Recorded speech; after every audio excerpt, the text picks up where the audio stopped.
अल्ताफ एक चरवाहा था। कुछ समय पहले एक दुर्घटना में उसका एक हाथ कट गया। एक हाथ से वह कोई काम नहीं कर पाता था, इसलिए वह गांव के मुखिया के मवेशियों को चराने लगा। मुखिया उससे बोला, मैं केवल 1500 रुपए महीने दे सकता हूँ।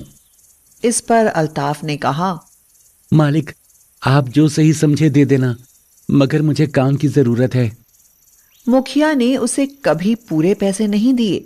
वह हमेशा उसे 100-200 रुपए कम ही देता था। एक बार अल्ताफ ने मालिक से कहा, मालिक, अब की बार तो पूरे पैसे दे दीजिए। आप तो जानते हैं कि हमारी ईद आ रही है। घर में छोटे छोटे बच्चे हैं, उनके लिए नए कपड़े सिलवाने हैं और सबको अलग अलग ईदी भी तो देनी पड़ती है। अरे ले जा अल्ताफ, तुम मेरी गाय भैंसों का दूध भी तो निकाल लेते हो। नहीं मालिक, अल्लाह की कसम खाता हूँ, मैंने कभी आपकी गाय भैंसों का दूध नहीं निकाला। मैं गरीब हूँ पर बेईमान नहीं हूँ। ले पकड़ 50 रुपए और ले, लेकिन उन्हें अच्छे से चराया कर। ठीक है मालिक। केसर, जो अल्ताफ की पत्नी थी, बोली, ये क्या अल्ताफ मियाँ, अब की बार भी आपके मुखिया ने पूरे महीने के सिर्फ 1050 रुपए दिए हैं। हाँ बेगम, बहुत मिन्नतों के बाद 50 रुपए बढ़ा कर दिए हैं। लेकिन ईद आ रही है और घर में कुछ भी नहीं है। बच्चों पर नए कपड़े नहीं हैं। कितनी बार कहा है कि कहीं कुछ और काम देख लो, मगर आपको तो कुछ करना ही नहीं है। क्या बेगम, तुम भी हमेशा ताने कसती रहती हो। अगर आज मैं हाथ से अपाइज नहीं होता तो कुछ भी काम कर लेता। माफ करना, मेरा मतलब आपको ताना कसना नहीं था। तभी बाहर से अप्सा दौड़ती हुई आई और बोली, अब्बू, आज तो आपको पगार मिली होगी। इस बार तो हमें ईदी दोगे ना? हमें भी बाजार जाना है और वहाँ से शबनम आपा जैसे झुमके लेने हैं। केसर ने उससे कहा, बेटा, शबनम के अब्बू बहुत रईस हैं, किसी की होड़ नहीं करनी चाहिए। जितनी रकम के वो झुमके हैं ना, उतनी तो तुम्हारे अब्बू की पगार भी नहीं है। हाँ। पीछे से आयत और रूही भी आकर केसर से चिपक गई और बोली, अम्मी, हमें भी पैसे दो ना। मैं क्या करूं, कहाँ से बच्चियों की ख्वाहिश पूरी करूं? या अल्लाह, कुछ तो हम पर अता फरमा। बाहर से एक फकीर ने आवाज दी, आमीन। अल्लाह तुम्हारी मुराद जरूर पूरी करेगा। बहुत जल्द तुम्हारा वक्त बदलने वाला है। अब इस फकीर बाबा को मैं क्या दूं? मुझे कुछ नहीं चाहिए। मैं तो इधर से गुजर रहा था तो जाते हुए तुम्हारी बातें सुन ली, सोचा तुम्हें दुआ देता जाऊं। अल्लाह आपकी उम्र दराज करे। अगले दिन अल्ताफ मुखिया के खेत में गाय भैंस चरा रहा था। उसे कहीं से किसी लड़की के रोने और चिल्लाने की आवाज आई। अल्ताफ ने देखा, वह आवाज सड़क के किनारे एक कोठी से ही आ रही थी। आवाज बढ़ती ही जा रही थी। अल्ताफ ने कोठी के पास जाकर खिड़की से देखा कि एक औरत और एक लड़का किसी लड़की का गला दबाकर मारने की कोशिश कर रहे हैं। रुको, छोड़ो इसे, मैं भी पुलिस को बुलाता हूँ। अरे बचाओ बचाओ, ये लोग इस लड़की का गला दबाकर मार रहे हैं। मुझे बचा लो भैया, ये मेरी माँ और भाई मुझे मार डालेंगे। अल्ताफ की आवाज सुनकर आस पड़ोस के सब लोग घरों से बाहर निकल आए। अरे भाइयों बचाओ, मेरे साथ इसकी मदद करो, नहीं तो वो बेचारी मर जाएगी। इस तरह उन्होंने लड़की को बचा लिया और उन दोनों को पुलिस के हवाले कर दिया। वह लड़की अल्ताफ के पैरों में गिर गई और बोली, भैया, अगर आज आप समय पर नहीं पहुंचते तो मेरी सौतेली माँ और भाई मुझे मार डालते। नहीं बहन, तुम्हारी चीखें सुनकर मैं खुद को यहाँ आने से रोक नहीं पाया। मैं यहीं पास के खेत में मालिक के मवेशी चरा रहा था। नीलम बोली, मेरा भाई एक नंबर का अय्याश और आवारा है, इसलिए मेरे पिता ने मरने से पहले ये सारी जायदाद, ये कोठी सब मेरे नाम कर दी।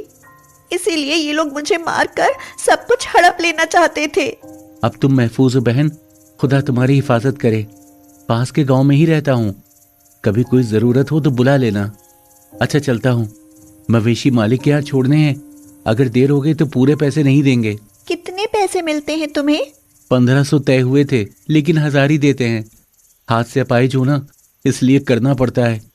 3 बेटियां हैं जिनके लिए पूरे महीने भर काम करके 1000 रुपए कमा पाते। भैया, कल से तुम मेरे यहाँ काम करने आ जाना। आपके यहाँ मैं क्या काम करूँगा? सिर्फ यहाँ बैठकर ये देखना कि इस घर में मेरी इजाजत के बिना कोई ना आए। वैसे भी अब मैं इस घर में अकेली रहूंगी। तुमने मुझे बहन कहा है, तुमसे ज्यादा भरोसा मैं और किस पर कर सकती हूँ। तुम क्या आओगे? अल्ताफ बहुत खुश हुआ। वह बोला, ठीक है बहन, मैं जाकर बच्चों को बताता हूँ, वो बहुत खुश होंगे। 4 दिन बाद ईद है। मेरी बेटियां ईदी के लिए बहुत आस लगाए बैठी हैं। और कैसर, वो तो 1000 बार अल्लाह का शुक्र मनाएगी। अल्ताफ ने जब घर आकर ये बात केसर और बच्चियों को बताई तो वो बहुत खुश हुई। अगले दिन अल्ताफ नीलम के यहाँ गया। आ गए भैया। अब बस तुम्हें यहाँ कुर्सी डालकर बैठना है और किसी भी चीज की जरूरत हो तो मुझे आवाज लगा देना। बहन, हम मुस्लिम हैं और तुमने हिंदू होते हुए भी मुझ पर इतना भरोसा किया है। इंसानियत से बड़ा कोई मजहब नहीं होता। आज मैं तुम्हारी वजह से ही तो जिंदा हूँ। मैंने तुम्हारी इंसानियत देखी थी, नहीं तो वो वहशी लोग मुझे मार डालते। शुक्रिया बहन। 2 दिनों बाद अल्ताफ बोला, बहन, कल हमारी ईद है।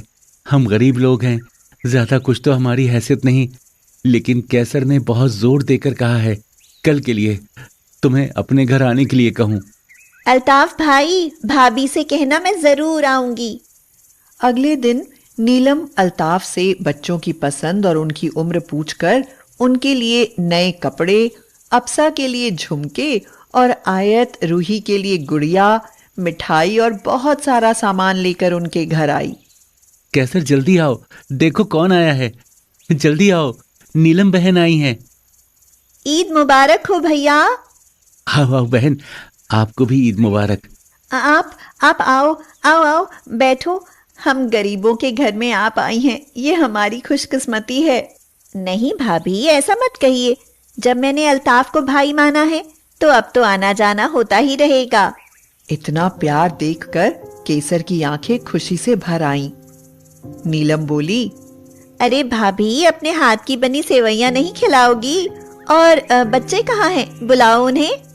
तीनों लड़कियां सहमी सी नीलम के पास आकर खड़ी हो गईं। नीलम ने तीनों को नए कपड़े दिए, अप्सा को झुमके और आयत और रूही को गुड़िया और मिठाइयां दी। तीनों बच्चे खुशी से नाचने लगे। केसर बोली, बच्चों, तुम अपनी बुआ को शुक्रिया बोलो। आज उनकी वजह से हम गरीबों के घर में ईद मनी है। भाभी, त्योहार तो सबके एक जैसे होते हैं, ईद हो या दिवाली। अब हम सारे त्योहार मिलकर मनाएंगे। खाना खाने के बाद जब नीलम जाने लगी तो केसर ने उसे 50 रुपए दिए।